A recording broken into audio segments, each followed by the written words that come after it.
नमस्कार दोस्तों, स्वागत है आपका अपने YouTube channel goal of you में। आज हम आपको भारतीय संविधान के 100 सीरीज का जो क्वेश्चन चला उसका पार्ट 3 के बारे में बताएंगे।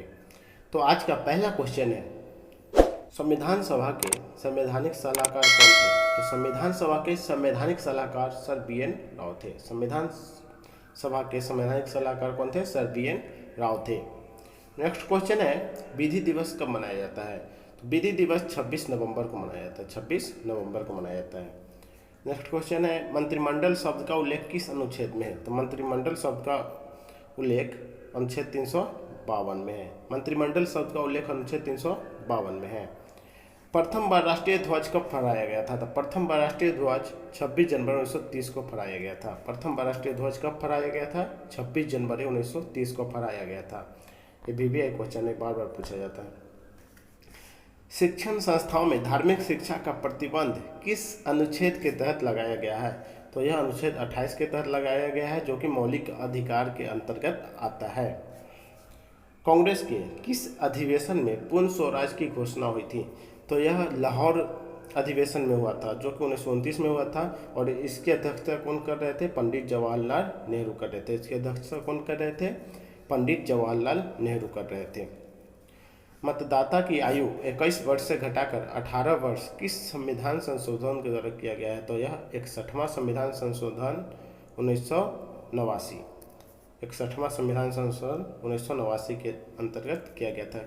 क्या किया गया था? 21 वर्ष से घटाकर 18 वर्ष किया गया था मतदाता की आयु। मतलब वोट देने का जो आयु है वो 21 से घटाकर 18। पहले था क्या? 21 वर्ष था। 21 साल से ऊपर के ही लोग मतदान कर सकते थे, लेकिन इसमें क्या किया गया कि एज को घटा दिया गया, 18 वर्ष कर दिया गया था। नेक्स्ट क्वेश्चन है, डॉक्टर भीमराव अम्बेडकर किस प्रदेश से संविधान सभा के सदस्य थे? तो यह मुंबई से थे। डॉक्टर भीमराव अम्बेडकर कहाँ से थे? मुंबई से थे। संविधान सभा के सदस्य कहाँ से थे? मुंबई से थे।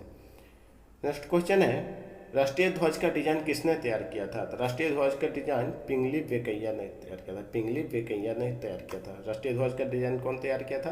पिंगली वेंकैया ने तैयार किया था। नेक्स्ट क्वेश्चन है, आधुनिक भारत का मनु किसे कहा जाता है? आधुनिक भारत का मनु डॉक्टर भीमराव अम्बेडकर को कहा जाता है। डॉक्टर भीमराव अम्बेडकर कहा जाता है। क्या कहा जाता है? आधुनिक भारत का मनु किसे कहा जाता है? डॉक्टर भीमराव अम्बेडकर को कहा जाता है। नेक्स्ट क्वेश्चन है, दोनों सदनों की संयुक्त बैठक को बुला सकता है कौन? राष्ट्रपति बुला सकता है। दोनों सदनों की संयुक्त बैठक कौन बुला सकता है? राष्ट्रपति। यह पीछे पड़े हैं, जिसका अनुच्छेद कितना के अंतर्गत? अनुच्छेद 108 के अंतर्गत। भारत में प्रथम आम चुनाव कब हुआ था? तो प्रथम आम चुनाव हुआ था 1951 से 52 में। प्रथम आम चुनाव कब हुआ था? 1951 से 52 ईस्वी में। 9वीं अनुसूची किस संविधान संशोधन द्वारा जोड़ी गई है? 9वीं अनुसूची किस संविधान संशोधन द्वारा जोड़ी गई है? पहले कितना था? 8 अनुसूची थी, लेकिन 9वां अनुसूची कब जोड़ा गया है? तो प्रथम संविधान संशोधन 1951 के द्वारा 9वीं अनुसूची को संविधान में जोड़ा गया था।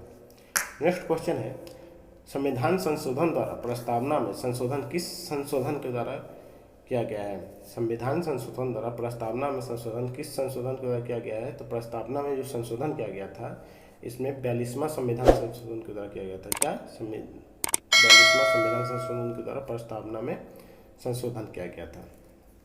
नेक्स्ट क्वेश्चन है, शोषण के विरोध अधिकार किस अनुच्छेद के अंतर्गत आता है? तो शोषण के विरोध अधिकार आता है अनुच्छेद 23 एवं 24। अनुच्छेद 23 एवं 24। नेक्स्ट क्वेश्चन है, मौलिक अधिकार किस देश के संविधान से लिया गया था? USA से लिया गया है। मौलिक अधिकार अमेरिका से लिया गया है। मौलिक अधिकार कहाँ से लिया गया है? अमेरिका से लिया। एक क्वेश्चन BBI है, ये BBI क्वेश्चन है, बार बार पूछा जाता है कि मौलिक अधिकार किस देश से लिया गया है? तो यह अमेरिका से लिया गया है। नेक्स्ट क्वेश्चन है, किस संविधान संशोधन द्वारा दिल्ली को राष्ट्रीय राजधानी का दर्जा दिया गया था? तो 69वें संविधान संशोधन द्वारा दिया गया था। 69वें संविधान संशोधन द्वारा दिल्ली को राष्ट्रीय राजधानी का दर्जा दिया गया था। दिल्ली को क्या किया गया था? राष्ट्रीय राजधानी का दर्जा दिया गया था।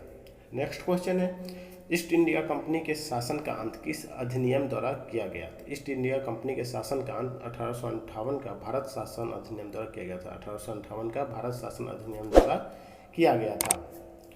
नेक्स्ट क्वेश्चन है, लोक लेखा समिति कितने और किस सदन के सदस्य होते हैं? लोक लेखा समिति के कुल 22 सदस्य होते हैं, जिसमें लोकसभा से 15 सदस्य और राज्यसभा से 7 सदस्य होते हैं। लोकसभा से 15 सदस्य और राज्यसभा से 7 सदस्य होते हैं। 83 क्वेश्चन है, राष्ट्रीय आपात किस में कौन सा अनुच्छेद का निलंबन को हो जाता है? राष्ट्रीय आपात किस में कौन सा अनुच्छेद का निलंबन हो जाता है? तो अनुच्छेद 19 से, जो अनुच्छेद 19 मौलिक अधिकार के अंतर्गत स्वतंत्रता का अधिकार, इसका निलंबन हो जाता है। संसद की प्रथम बैठक कब हुई थी? संसद की प्रथम बैठक 13 मई 1952 को हुई थी। संसद की प्रथम बैठक कब हुई थी? 13 मई 1952 को हुई थी। संसद की प्रथम बैठक कब हुई थी? 13 मई 1952 को हुई थी। कौन अपने पद की शपथ नहीं लेता है? तो लोकसभा अध्यक्ष जो अपने पद की शपथ नहीं लेता। लोकसभा अध्यक्ष जो है अपने पद की शपथ नहीं लेता है। नेक्स्ट क्वेश्चन है, 73वें और 74वें संविधान संशोधन के समय देश के प्रधानमंत्री कौन थे? तो पी.वी. नरसिम्हा राव थे। पी.वी. नरसिम्हा राव थे। पी.वी. नरसिम्हा राव थे। भारत का राष्ट्रपति किस अनुच्छेद के अंतर्गत आता है? तो भारत का राष्ट्रपति अनुच्छेद 52 के अंतर्गत आते हैं। भारत का राष्ट्रपति अनुच्छेद 52 के अंतर्गत आते हैं। भारत का राष्ट्रपति अनुच्छेद 52 के अंतर्गत आते हैं। अनुच्छेद 52 के अंतर्गत भारत का राष्ट्रपति आते हैं। महाभियोग की प्रक्रिया का उल्लेख किस अनुच्छेद में है? तो महाभियोग की प्रक्रिया का उल्लेख अनुच्छेद 61 में है, 61 में। महाभियोग की प्रक्रिया का उल्लेख किन अनुच्छेद में है? तो अनुच्छेद 61 यानी कि 61 में। भारत का उपराष्ट्रपति किस अनुच्छेद के अंतर्गत आता है? तो भारत का उपराष्ट्रपति अनुच्छेद 63 के अंतर्गत आते हैं।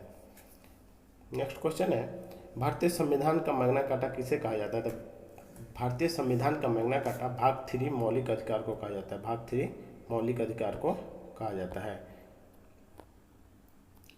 नेक्स्ट क्वेश्चन है, धन विधेयक को संसद में किस सदन में पेश किया जाता है? धन विधेयक को लोकसभा में पेश किया जाता है। ये क्वेश्चन बार बार आया था। धन विधेयक को कहाँ पेश किया जाता है? लोकसभा में पेश किया जाता है। धन विधेयक को कहाँ पेश किया जाता है? तो लोकसभा में पेश किया जाता है। डॉक्टर भीमराव अम्बेडकर ने किस अधिकार को भारतीय संविधान की आत्मा कहा है? तो संवैधानिक उपचारों का अधिकार, अनुच्छेद 32 को संविधान की आत्मा कहा है। संवैधानिक उपचारों का अधिकार को क्या कहा है? संविधान की आत्मा कहा है। किस संशोधन द्वारा संपत्ति के मूल अधिकार को एक कानूनी अधिकार बनाया गया है?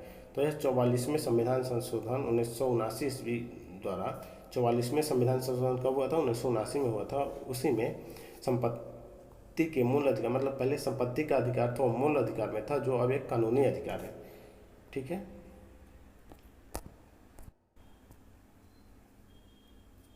नेक्स्ट क्वेश्चन है, राज्यसभा का पदेन सभापति कौन होता है? राज्यसभा का पदेन सभापति कौन होता है? उपराष्ट्रपति। राज्यसभा का पदेन सभापति कौन होता है? उपराष्ट्रपति होता है।